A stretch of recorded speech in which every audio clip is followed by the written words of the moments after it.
Hello everyone, welcome back to Sangharsh IQ। आज जो हम वीडियो स्टार्ट करने वाले हैं वो है हमारी इकोनॉमिक्स की सीरीज़ की पहली वीडियो, जो है 5 year plans in India. Economics as a subject बहुत इंपॉर्टेंट सब्जेक्ट है। आप ये देखिए कि इंटरनेशनल लेवल पे भी कंट्रीज़ को जो कंपेयर किया जाता है उनकी इकोनॉमी के बेसिस पे किया जाता है। थ्रू आउट द हिस्ट्री जो वॉर्स लड़ी गई वो सारी जो है मेजर वॉर्स इकोनॉमिक पर्पसेस के लिए जो है लड़ी गई है। तो economy through out the history हमारे लिए बहुत ज़्यादा इंपॉर्टेंट रही है। इकोनॉमी को समझना हमारे लिए बहुत इंपॉर्टेंट है। देखिए, आप गवर्नमेंट एग्ज़ाम्स के लिए प्रिपेयर कर रहे हैं तो आपको हर एक चीज़ बजट के अकॉर्डिंग करनी है। आपको थोड़ा बहुत जो है पुरानी हिस्टोरिकल बैकग्राउंड, क्या प्लानिंग रही, क्या चीज़ें कैसे करी गई, उन सब के बारे में पता होना चाहिए ताकि आप उन चीज़ों से सीख सकें, समझ सकें और उसे प्रेजेंट में जो है इम्प्लीमेंट कर सकें।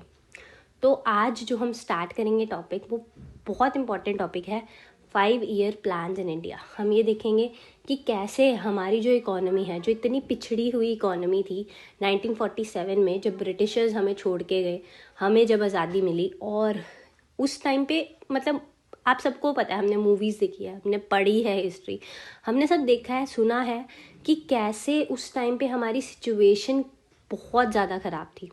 ठीक है, ड्रेन ऑफ वेल्थ थ्योरी के बारे में आप सबने सुना है कि कैसे ब्रिटिशर्स ने हमारे सारे रिसोर्सेज अपने फ़ायदे के लिए जो है यूज़ किए और बदले में हमें जो है सिर्फ घाटा ही घाटा मिला। तो उस टाइम पे उस इकोनॉमी को पुश कैसे मिला, क्या 12 प्लान्स हमारी इकोनॉमी में आए जिसकी वजह से जो हमारी इकोनॉमी है थोड़ी स्टेबल बनी, कैसे प्रेजेंट इकोनॉमी की तरफ हम मूव करें, ये सारी प्लानिंग के बारे में हम आज इस वीडियो में अच्छे से डिस्कस करने वाले हैं। तो ये बहुत इंपॉर्टेंट टॉपिक है, एग्जाम्स में इससे रिलेटेड क्वेश्चंस कई बार पूछे गए हैं, तो हम इसे मिस नहीं करेंगे। चलो, without wasting any time let's start the video. तो सबसे पहले हम बात करते हैं कि जो ये इकोनॉमिक प्लानिंग है ये इसका पर्पस क्या है। तो देखो, सिर्फ सिंपल सा आइडिया है, गवर्नमेंट जो है एक डॉक्यूमेंट बनाती है, एक प्लान बनाएगी जिसके अंदर जो गवर्नमेंट है वो 5 साल के लिए सारी इनकम, सारे एक्सपेंडिचर्स जो है एक सिस्टमैटिक डेवलपमेंट के लिए असाइन कर देगी। तो इसी को प्लानिंग बोलते थे। यही 5 ईयर प्लान्स होते थे जो 5 साल के लिए बनाए जाते थे। तो चलो अब थोड़ा बैकग्राउंड की बात करते हैं। अगर हम देखिए तो सबसे पहले ये जो आइडिया है वो सोवियत यूनियन से जो है अडॉप्ट किया है इंडिया ने, और ये सोवियत यूनियन में 1928 में सबसे पहले 5 ईयर प्लान्स जो हैं स्टार्ट हुए थे। 1930s आते आते ये इंडिया के इंटेलेक्चुअल एंड पॉलिटिकल डोमेन के अंदर भी जो है एंटर कर चुका था। हमारे बहुत सारे फ्रीडम फाइटर्स, आपने हिस्ट्री में पढ़ा होगा कि वो कैसे सोशलिज्म के आइडिया से बहुत ज़्यादा इंस्पायर्ड थे। USSR के अंदर जो भी घटनाएं चल रही थी, जो भी चीज़ें चल रही थी, उन सब चीज़ों का इन्फ्लुएंस इंडिया में देखने को मिला। तो वैसे ही 5 ईयर प्लान्स भी एक इंस्पिरेशन बने हमारे फ्रीडम फाइटर्स के लिए।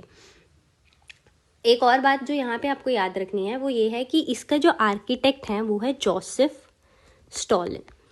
जोसेफ स्टॉलिन जो ये 5 ईयर प्लानिंग का सिस्टम लाए थे, वो क्यों लाए थे? क्योंकि जो रशिया था ना, 1917 के अंदर रशिया के अंदर रेवोल्यूशन आई थी। अगर आपने रशियन रेवोल्यूशन के बारे में पढ़ा हो तो वहाँ पे जो 85% पॉपुलेशन है थी उस टाइम पे, वो एग्रीकल्चरल थी, रूरल इकोनॉमी थी वहाँ पे। तो जोसेफ स्टॉलिन का ये आइडिया था कि हमने रशिया को एग्रीकल्चरल इकोनॉमी से इंडस्ट्रियल इकोनॉमी बनाना है। तो अब इंडस्ट्रियल इकोनॉमी बनाने के लिए उन्होंने एक प्लानिंग सिस्टमैटिक तरीका लाया जिसमें वो हर 5 साल के लिए प्लानिंग करते थे कि कैसे ये एग्रीकल्चर से इंडस्ट्रियल इकोनॉमी की तरफ रशिया जो है मूव करेगा।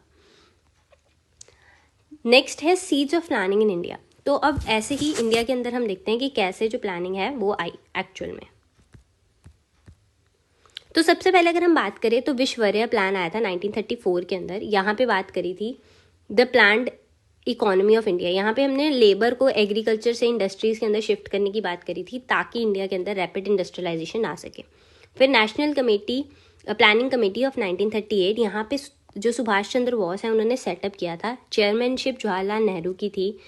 यहाँ पे ये जो वर्क है ये इंटरप्ट हो गया था क्योंकि सेकेंड वर्ल्ड वॉर स्टार्ट हो गई थी, तो इसलिए इसका ज़्यादा काम जो है ये नहीं कर पाई। नेक्स्ट आया बॉम्बे प्लान 1944 में, हमारी इंडिपेंडेंस से कुछ साल पहले, और यहाँ पे भी बात करी गई थी इकोनॉमिक डेवलपमेंट फॉर इंडिया के लिए। यहाँ पे हमने मिक्स्ड इकोनॉमी का मॉडल दिया था। मिक्स्ड इकोनॉमी क्या होता है? देखो, अदरवाइज क्या होता है कि पूरा वर्ल्ड इस टाइम के ऊपर डिवाइडेड था सोशलिस्ट या कैपिटलिस्ट में। सोशलिस्ट की सब कुछ गवर्नमेंट करेगी, कैपिटलिस्ट की सब कुछ प्राइवेट होना चाहिए। उस टाइम पे इस प्लान के अंदर बात करी गई कि इंडिया जो है मिक्स्ड इकोनॉमी रहेगा, यहाँ पे प्राइवेट सेक्टर का तो रोल रहेगा ही रहेगा, बट जो स्टेट है वो भी एक्टिव रोल, मतलब गवर्नमेंट जो है वो भी एक्टिव रोल प्ले करेगी। फिर आया गांधीयन प्लान, जहाँ पे श्रीमन नारायण अग्रवाल ने ये प्लान हमें दिया था। People's plan M.N.. रॉय, यहाँ पे सोशलिज्म विद वेलफेयर ओरिएंटेशन, ये सब हम आगे पढ़ेंगे सोशलिज्म क्या है। फिर सर्वोदय प्लान आया, जयप्रकाश नारायण लेके आए, यहाँ पे agriculture and small scale industries की जो है बात करी गई थी। तो इन प्लान्स के लिए एक तो आप इनके ईयर्स याद कर लीजिए, आपको ऐसे पूरा वो पूछ लेंगे कि ये प्लान किसने दिया था, ये प्लान्स के बारे में, इनके बारे में पहले भी क्वेश्चन आ चुके हैं, तो ये थोड़ी इंपॉर्टेंट चीज़ें हैं, इनको आप याद रखिएगा। नेक्स्ट इज मेजर ऑब्जेक्टिव्स क्या है प्लानिंग के। तो मेजर ऑब्जेक्टिव्स की अगर हम बात करें तो इकोनॉमिक ग्रोथ, हम सबको पता है इकोनॉमिक प्लानिंग है तो ऑब्वियसली इकोनॉमिक ग्रोथ तो चाहिए। फिर पॉवर्टी एलिवेशन, क्योंकि गरीबी बहुत ज़्यादा थी इंडिया में जब ब्रिटिशर्स यहाँ से गए, तो उस टाइम पे ये एक मेजर एजेंडा था कि पॉवर्टी को कम करना है, एलिमिनेट करना है। फिर employment generation, unemployment all time high थी उस टाइम पे, तो उस टाइम पे बहुत ज़्यादा इंपॉर्टेंट था कि एम्प्लॉयमेंट जनरेट करी जा सके। तो दैट इज़ वाई देखो आज के टाइम में भी इनफैक्ट पॉवर्टी हो गया, इकोनॉमिक ग्रोथ हो गया, एम्प्लॉयमेंट जनरेशन हो गया, ये इंपॉर्टेंट चीज़ें हैं। तो 5 ईयर प्लान्स के लिए भी ये बहुत इंपॉर्टेंट चीज़ें थी। फिर कंट्रोलिंग इकोनॉमिक इनइक्वालिटी, हमारे कॉन्स्टिट्यूशन के अंदर भी आर्टिकल 39 बी एंड सी के अंदर बात करी गई है कि कॉन्सेंट्रेशन ऑफ वेल्थ नहीं होनी चाहिए, या distribution, equitable distribution of wealth होनी चाहिए। तो ये सारे आइडियाज़ भी जो है हमने 5 ईयर प्लान के अंदर रखे थे। इसके बाद जो नेक्स्ट है वो है aspiration lead to setting up of planning commission. तो देखो प्लानिंग कमीशन मार्च 1950 के अंदर जो है कैबिनेट रेजोल्यूशन के द्वारा सेटअप किया गया था। ये एक extra constitutional and non statutory body थी। ये गवर्नमेंट को एडवाइस कर सकती थी on issues of economic planning. जो पीएम थे वो इसके एक्स ऑफिशियो चेयरमैन थे, और डेप्टी चेयरमैन जो है वो प्राइम मिनिस्टर अपॉइंट करते होते थे। यहाँ पे 6 यूनियन कैबिनेट मिनिस्टर्स थे जो कि एक्स ऑफिशियो मेंबर्स बनते थे। इनके पास कुछ एग्जीक्यूटिव पावर्स भी थी स्टेट्स को ग्रांट करने की। साथ ही आपको याद रखना है कि हमारे कॉन्स्टिट्यूशन के अंदर आर्टिकल 282 के अंदर प्लानिंग कमीशन को पावर दी गई थी डिस्क्रिशनरी ग्रांट्स की। डिस्क्रिशनरी ग्रांट्स क्या होता है कि अगर उन्हें लगता है कि किसी स्टेट को ज़रूरत है तो वो नॉन प्लान्ड एक्सपेंडिचर के लिए डिस्क्रिशनरी ग्रांट्स भी जो है स्टेट को दे सकते थे। Next is first phase of planning. अब हम प्लानिंग की बात करें तो जो फर्स्ट 5 ईयर प्लान था उसे हैरड डॉमर मॉडल भी बोला जाता था। यहाँ पे हाईएस्ट प्रायोरिटी एग्रीकल्चर को दी गई थी, जिसमें इरिगेशन हो गया, पावर प्रोजेक्ट्स हो गया जैसे Bhakra dam, Hirakud, Damodar valley projects, IITs, IIMs, इन सब की बात करी गई थी। फिर सेकेंड 5 ईयर प्लान आया जिसको नेहरू महालनोबिस मॉडल बोला जाता था। यहाँ पे पब्लिक सेक्टर यूनिट्स हो गई, रैपिड इंडस्ट्रियलाइजेशन हो गई, focus on heavy industries, capital goods, iron and steel plants, Bhilai में, रूरकेला, दुर्गापुर, इन सब की बात करी गई। और सोशलिस्ट पैटर्न ऑफ सोसाइटी की बात करी गई। सोशलिस्ट पैटर्न ऑफ सोसाइटी में क्या था कि हम यहाँ पे वेलफेयर की बात करते थे, लोगों की, सोसाइटी की। हमने प्रॉपर बिल्कुल जो USSR के अंदर सोशलिज्म था जिसमें सब कुछ गवर्नमेंट ओन होगा, उस सब की बात नहीं की थी। हमने यहाँ पे वेलफेयर की बात की थी। क्योंकि कुछ सेक्टर्स को प्राइवेटाइज कर दिया गया था, तो यहाँ पे ज़्यादा ज़रूरत था कि लोगों को ये चीज़ मतलब सुनिश्चित की जाए, उन्हें भरोसा दिलाया जाए कि वेलफेयर हमारा जो है एजेंडा रहेगा। दैट इज़ वाई इस प्लान के अंदर सोशलिस्ट पैटर्न ऑफ सोसाइटी की जो बात है यहाँ पे करी गई थी।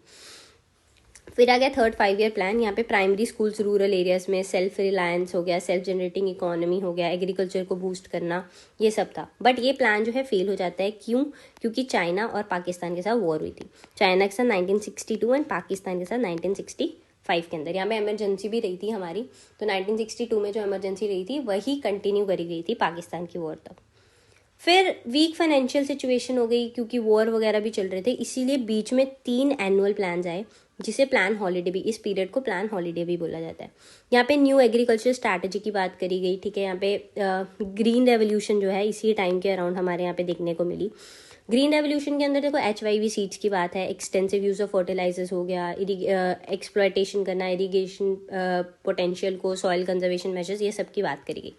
और इंडिया की, क्योंकि बहुत ज़्यादा बैलेंस ऑफ पेमेंट क्राइसिस थे, इसलिए डिवैल्यूएशन ऑफ करेंसी भी हुई थी 1966 के अंदर। बैलेंस ऑफ पेमेंट के लिए हम अलग से वीडियो बनाएंगे क्योंकि एक बहुत वास्ट टॉपिक है, बट अभी के लिए आपको बस ये समझना है कि हमारा जो एक्सपोर्ट और इम्पोर्ट था, इसका बैलेंस नहीं बन पा रहा था। जो इंडिया है वो अपने इम्पोर्ट्स के लिए पे नहीं कर पा रहा था। और मैंने जैसे आपको पहले भी बताया कि हम सेल्फ रिलायंट नहीं थे फूड के लिए भी इनफैक्ट, तो हम अपने खाने के लिए भी जो है अच्छे से पे नहीं कर पा रहे थे। ये 1966 की कहानी है, आगे फिर से ये चीज़ रिपीट होगी।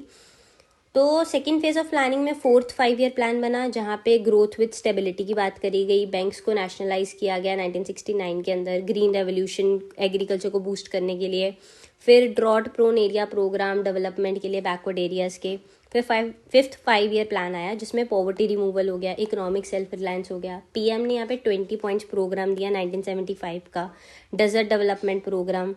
फिर रोलिंग प्लान्स आए 1978 से 1980। ये प्लान हमारा पॉलिटिकल इनस्टेबल पीरियड था। अब क्या बात थी, क्योंकि यहाँ पे इंदिरा गांधी गवर्नमेंट के बाद जो है, गवर्नमेंट हटने के बाद यहाँ पे मोरारजी देसाई की गवर्नमेंट आई थी, तो यहाँ पे जो पॉलिटिकल इंस्टेबिलिटी थी उसकी वजह से प्लानिंग कंटिन्यू नहीं हो पाई। तो यहाँ पे रोलिंग प्लान आए थे 1978 एंड 80 के बीच। नेक्स्ट आ गया 6th 5 ईयर प्लान। इसके अंदर हमने स्मॉल स्केल कॉटेज इंडस्ट्रीज़ की बात करी, इंटीग्रेटेड रूरल डेवलपमेंट प्रोग्राम की बात करी, family planning, NABARD, Nehruvian socialism का एंड हुआ यहाँ पे, और इकोनॉमिक लिबरलाइजेशन, ये सब बात करेगी, प्राइस कंट्रोल को हटाने की बात करेगी।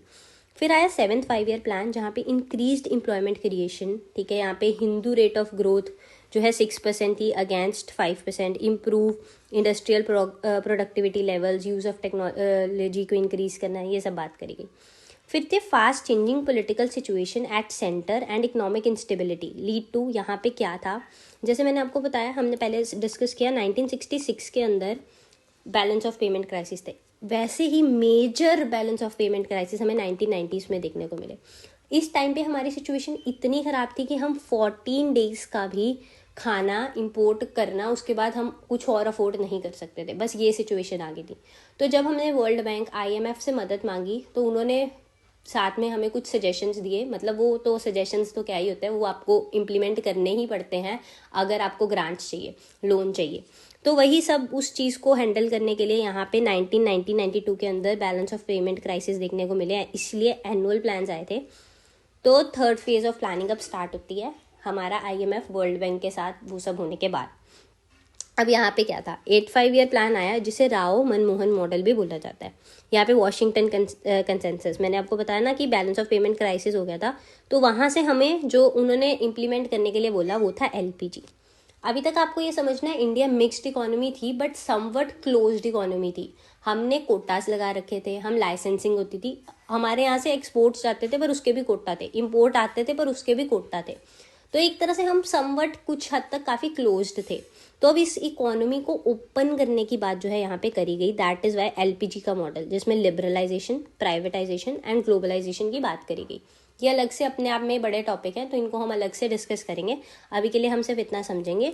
और यहाँ से ही हमने इंडिकेटिव प्लानिंग स्टार्ट कर दी। इंडिकेटिव प्लानिंग क्या होता है कि हम प्लान्स के अंदर इंडिकेट करेंगे कि हम फ्यूचर के अंदर और क्या स्कीम्स ला सकते हैं और क्या चीज़ें ला सकते हैं।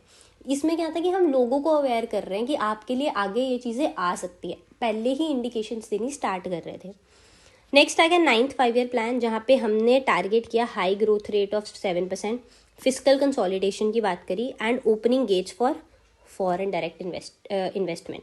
तो यहाँ पे देखो क्या है, जब हमने लिबरलाइजेशन या ग्लोबलाइजेशन स्टार्ट करी तो ऑब्वियसली अब FDI आएगी इंडिया के अंदर, तो इसके लिए हमने गेट ओपन करे। अब इन चीज़ों के लिए ही हम आगे, आज भी देखो हम इन्हीं चीज़ों के लिए और स्कीम्स लाते हैं ताकि बाहर से कंट्रीज MNCs हमारे यहाँ पे इन्वेस्ट करें।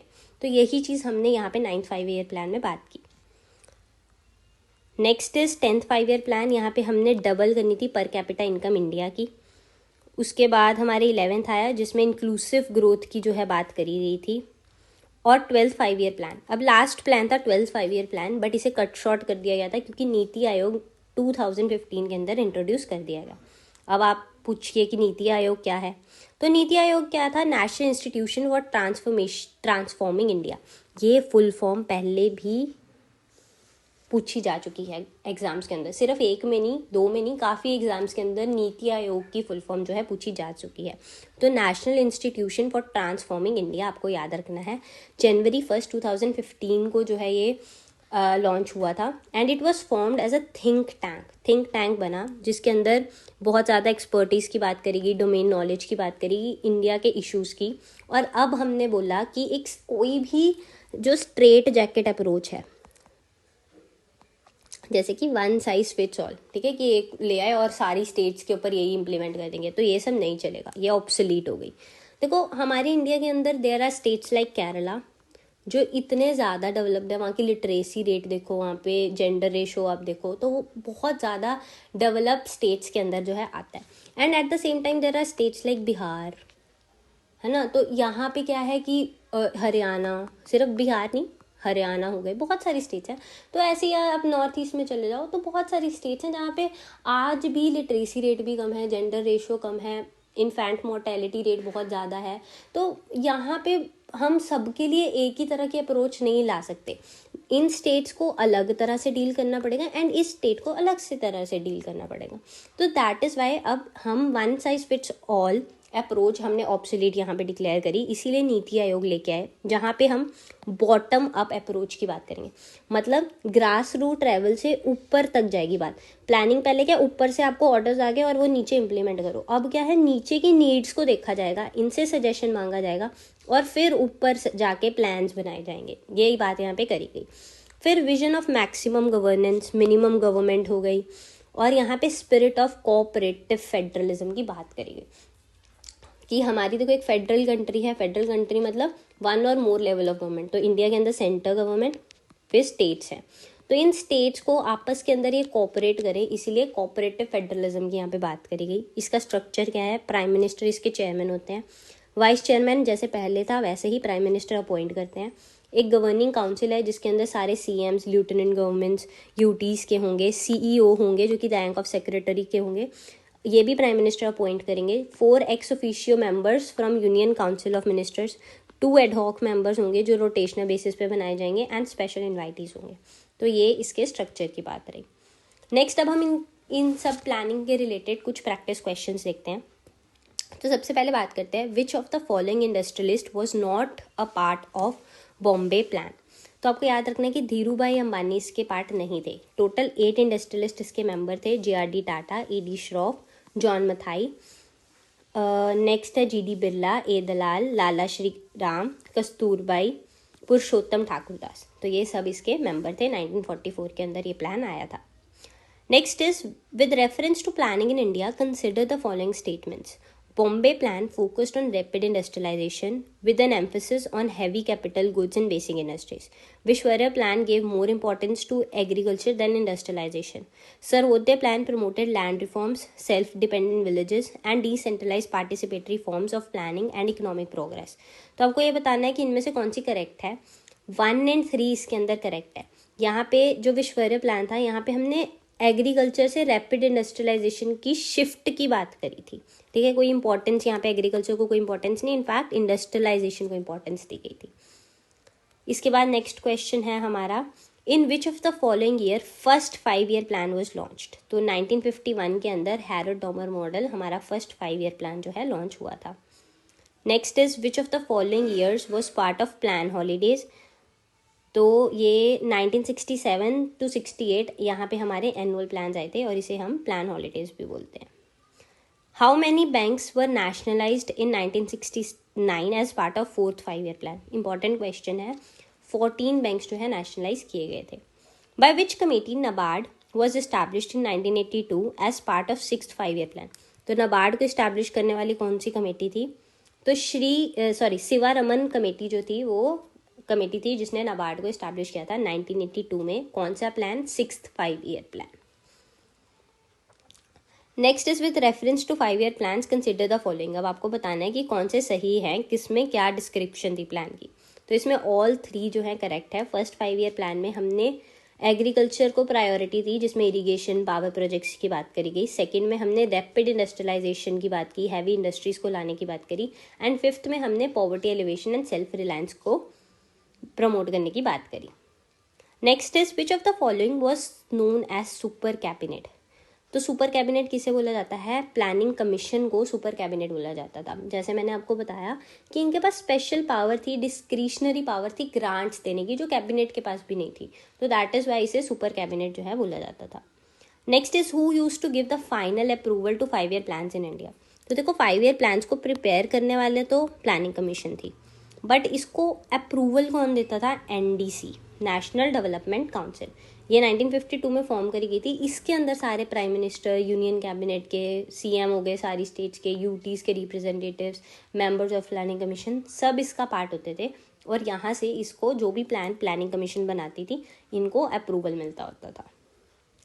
Next is who is the current CEO of NITI Aayog. तो ये इंपॉर्टेंट क्वेश्चंस बन जाते हैं करंट पर्सपेक्टिव से भी। तो BVR सुब्रमण्यम जो हैं इसके CEO हैं, एंड सुमन बेरी इसके वाइस चेयरमैन हैं। Which of the following is not one of the 3 specialised wings of NITI Aayog. तो उसके 3 स्पेशलाइज्ड विंग्स हैं, इसमें से नॉलेज एंड इनोवेशन जो है इसका स्पेशलाइज्ड विंग नहीं है। 3 कौन से हैं? Team India, research and consultancy. Next is team India wing of NITI आयोग कंसिस्ट ऑफ, कौन कौन है इसके अंदर?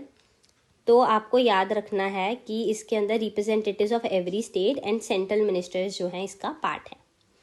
Development monitoring and evaluation office is an attached office of NITI आयोग। ठीक है, तो ये 2015 में कॉन्स्टिट्यूट किया गया था, 2 उनको मर्ज करके, कौन सी?